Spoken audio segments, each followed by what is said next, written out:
thanks so much for joining us today. How are you doing? Right, thank you. Good. Will you tell us a little bit about your role at BP? I'm a Vice President for Africa New Ventures with BP Exploration, and that means I look after some of the portfolio BP's recently entered in Sub-Saharan Africa, which includes Côte d'Ivoire, Sao Tome and Principe, and Madagascar. And you were a part of the Kickstarting African E&P in 2018 yesterday, that panel discussion. Can you tell me a little bit about that?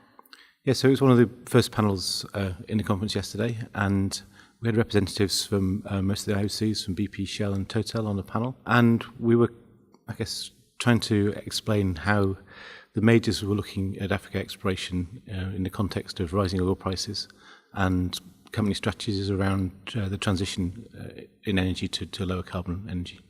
And what do you think the outcome of that was? How do you think the discussion went? So I think there was a consensus on the panel that although the oil price has gone up in the short term, we're all still planning on a fairly conservative basis. We don't believe the oil price will have a sustained rise. So we are investing in long-term projects which need to be robust at prices of $50 or around that level.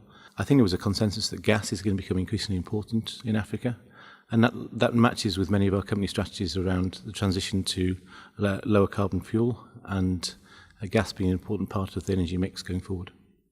Obviously, within these interesting times where where the oil price is definitely recovering, how do you think the African oil and gas industry can compete in the global marketplace for investment?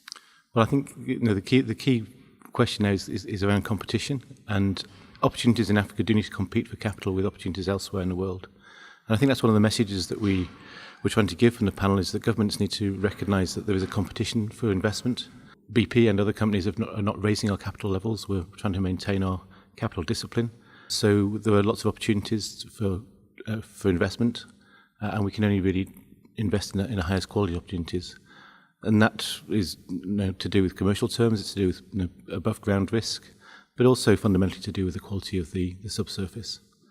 And from BP's perspective, we see that deep water opportunities in Africa, the best quality, can certainly compete with both conventional and unconventional opportunities elsewhere in the world. Obviously, coming out of a significant dip, what do you think 5 to 10 years the future of the African oil and gas industry looks like? Well, I think the down cycle meant that all the companies have repositioned themselves, taken costs out, and unfortunately lost a lot of staff, but are now positioned well to thrive in an oil price environment of $50 or higher. And we see many opportunities around Africa which have the potential scale to fit in a major portfolio.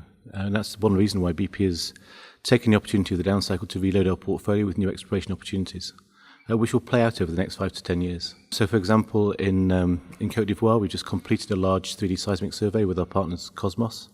And over the next year or two, we will interpret that data and decide whether to commit to wells. In Madagascar, we've picked up a very large area, 45,000 square kilometres of acreage, which again we're just starting to analyse seismic data from, and over the next 5 to 6 years we'll decide how we're going to move forward with that. So I think if we look forward over that sort of 5 to 10 year period, there'll be probably more exploration in the African continent as a result of the acreage reloading that many companies have done over the last few years. And hopefully that will lead to some new big discoveries and some new developments. For sure. And with the energy transition in mind, how are BP's priorities shifting, or are they shifting within Africa? I think Africa is special. It's about us shifting our whole portfolio. So within BP, we've recognised for some time the need to transition from an oil-rich portfolio to a gassier portfolio. So we've shifted from a mix of maybe 60% oil to more like 60% gas over the last few years. We started up several projects last year, 7 projects around the world, the majority of which were gas projects.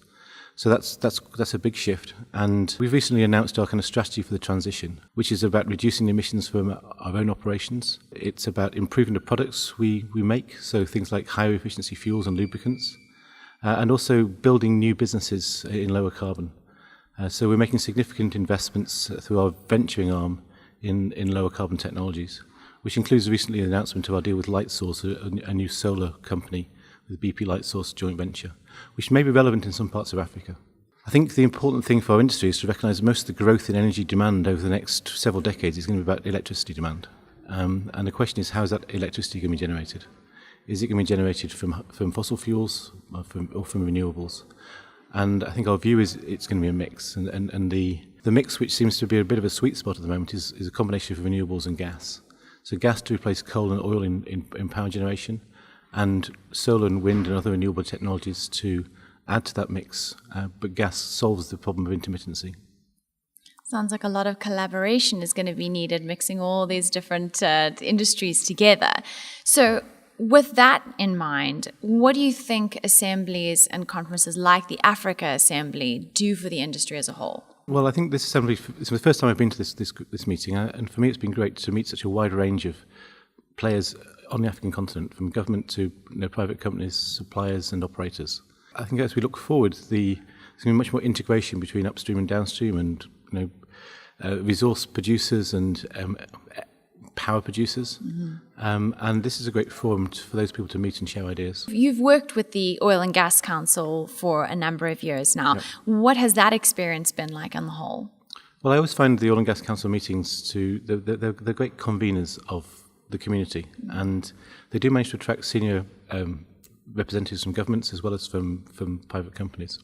And they create a meeting where there's plenty of space for networking, which is the main reason many of us are here. The sessions themselves, the panels are very interesting, but a lot of the conversations and business gets done in between those panels. And I think the Oil and Gas Council has set up a good format for the meetings, which allows a lot of time for networking. A good mix. A good mix, yeah. And how's the conference been so far? Well, for me, it's been great. As I recently moved to this new role, most of my recent history has been focused on the Middle East, not on Africa. So this is a great opportunity for me to meet many of the people working on Africa, and some of the government officials I've tried to meet in various parts of Africa. It's easier to meet here than it is in their own countries sometimes. Yeah, interesting how that kind of works sometimes. Well, thank you so much for joining us. I really appreciate it. Okay, thank you very much.